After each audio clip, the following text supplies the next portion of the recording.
Okay, one more thing I'd like to show you guys is how to be set up for better success while you're playing. So let's say we have a song, Real Love, has a track, has a synth. There's other songs that might have a synth involved. For example, um, I'm trying to think of the Phil Wickham song that we play a lot. It's not coming to my mind right now.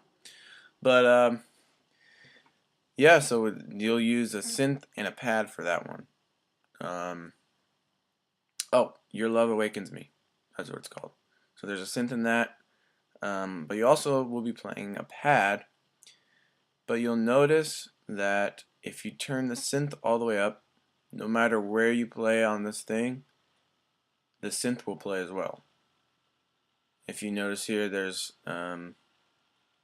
these layers where it kind of, so basically wherever in reference to the piano keys that you see right here, um, wherever the blue is over the piano is basically any key underneath this layer will always have a synth attached.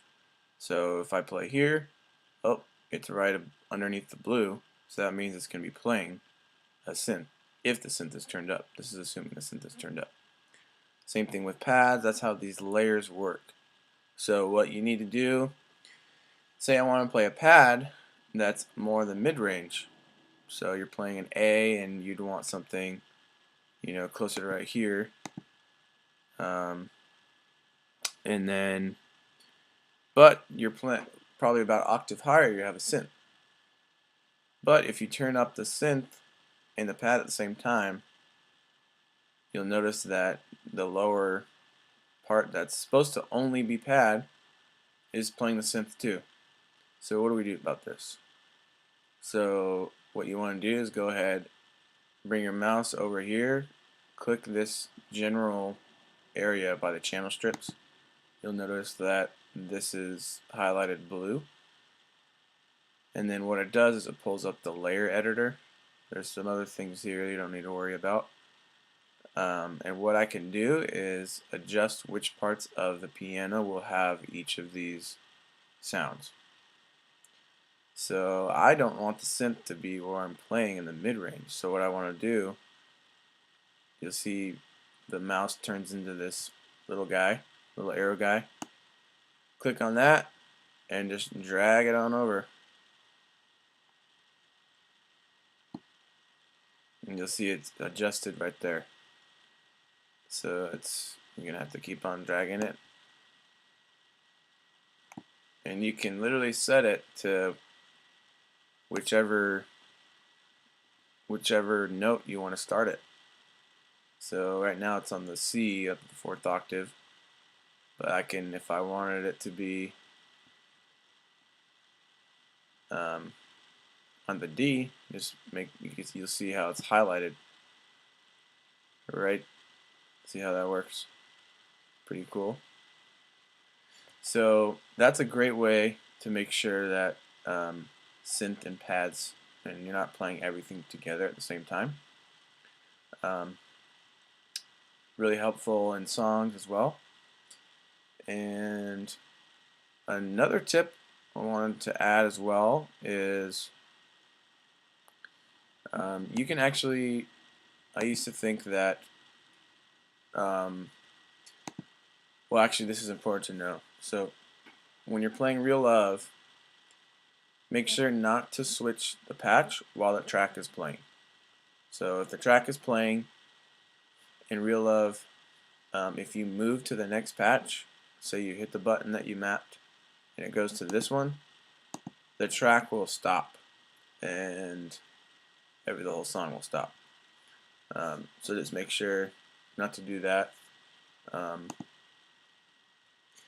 the nice thing about songs or these patches that don't have any tracks is I can actually, I don't need to go to these other ones because they all have the same two instruments, only piano and pad. Now if I had a song at the end for whatever reason when we have to have a synth in it or something, then maybe I'd want to change. But I could technically, once we get to Pray, Oh Praise the Name, I could stay in this patch. I don't need to move to the next ones. All I have to worry about are um, making transitions, and only the piano and pad will be playing. Sometimes not even the piano.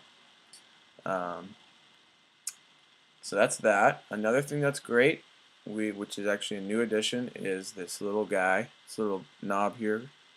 It's the technical name is a low pass filter. So basically, what it does is um, it controls um, the pad sound to make it sound warmer to bright sounding. So almost like if you turn it all the way up, it's a little bit more like a synth and a trumpety sound, and all the way down or a lower setting is much more warm and not as it's not as bright sounding. It's not as ear catching. It's great to as a supportive role for quieter moments. Um, so it also adjusts volume. So if you turn it up and it goes to brighter, it also will usually turn the volume up as well. But it's a great feature. It improves sound a lot. Um, a good setting to have it during your songs, during verses, is about where it's at right now, about 3, 3 to 4 in that range. Right now it's at 0.376, but you'd want it to be in that range for most of the song, and then during the louder parts of the song, you can turn it up, especially during dance songs like Real Love and This Is Our Time. And then for transitions, you'd want to make sure that it's at a lower setting, probably even a little bit lower than this, at like a 3. Um, and in quieter moments, you'd probably want it closer to a 3.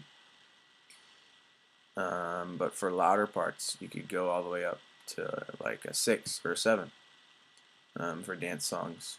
And you can also just, as you play, you'll be able to hear it. Trying to think if there's anything else.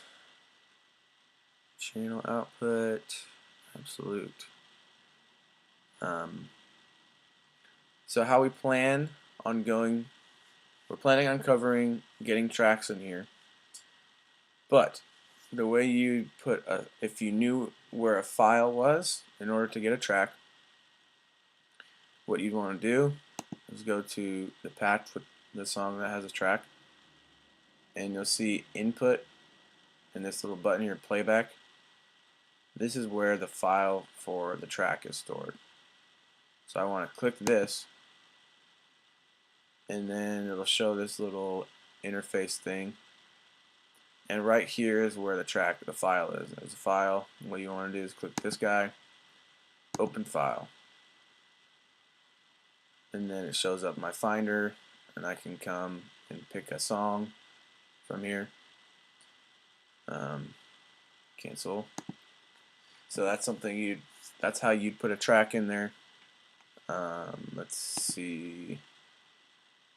In the guide as well. Same thing, you just open file, put it in. Another added tip is I've realized if you have an old concert that you know is already set up, has the right track, has the right guide, all the settings are good. If you have that concert and you pull it up, you can actually pull it up alongside this set. And an example would be is if it was right here. I would do it right now, but the computer can't handle it. So if I pulled this up, I could actually drag this patch and drop it in the other concert. So I would drag this to the same area, and you'll see this red line. You'll see it also if there was another window open here. I could drop it there, and all the file that's in there, all the settings that it has will drop right in there and it'll work. Um, so that is an overview of the tips and special things to remember, especially the layer editor. That really helps. And I hope this is really helpful for you guys.